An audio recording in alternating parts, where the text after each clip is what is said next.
আজকে এখানে আয়োজন করতেছি, আপনারা সবাই আমন্ত্রিত। অলরেডি 2 ঘন্টা হয়ে গেছে আসছি এখানে, আশা করতেছি আর আধা ঘন্টা লাগবে, কোনো সমস্যা নাই। আমরা শাহবাগ পাম্পে আছি আজকে, আলহামদুলিল্লাহ এখানে যথেষ্ট মানুষ আছে। আমরা একটা আয়োজন করতেছি, তেল পাচ্ছি না, দেশের সরকারের উপর দোষ দেওয়া কোনো লাভ, আধা ঘন্টা লাগবে ইনশাল্লাহ, কোনো প্রবলেম নাই। আপনারা সবাই ধৈর্যের সাথে থাকুন, আমরা আছি ইনশাল্লাহ। এবং একটা বিষয় আমি মনে করি, তার ভিতরে যে চিন্তা চেতনা জনগণের জন্য ভালো কাজ করার জন্য, এটা আকাশ পাতাল ব্যবধান।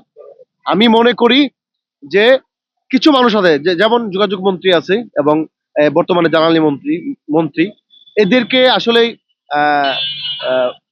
এখান থেকে মানে দায়িত্ব থেকে অব্যাহতি দেওয়া হোক।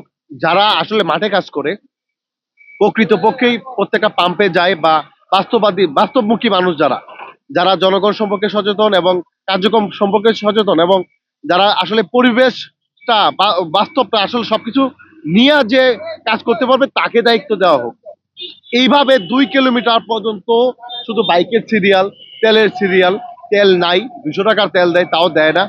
যারা বাংলাদেশে শুধু যারা সাধারণভাবে বাইকাররা আছে, এদের তো সমস্যা নাই, অফিসে যেতে পারে। যারা বাইক রাইডার আছে, এদের তো দুর্ভোগের কোনো শেষ নাই। যদি তেল না তাকে বলে দেখ যে তেল নাই, আর যদি থাকে যে তেল নাই, আর যদি থাকে তাহলে প্রত্যেকটা পাম্পে জরুরি ভিত্তিকে অভিযান চালানো হোক। প্রত্যেকটা পাম্পে আসলে তদারকি নেওয়া হোক এবং আসলে সঠিকভাবে যেন সবাই পায়, যাতে এটা সংকট যদি না থাকে, যেন পায় সবাই।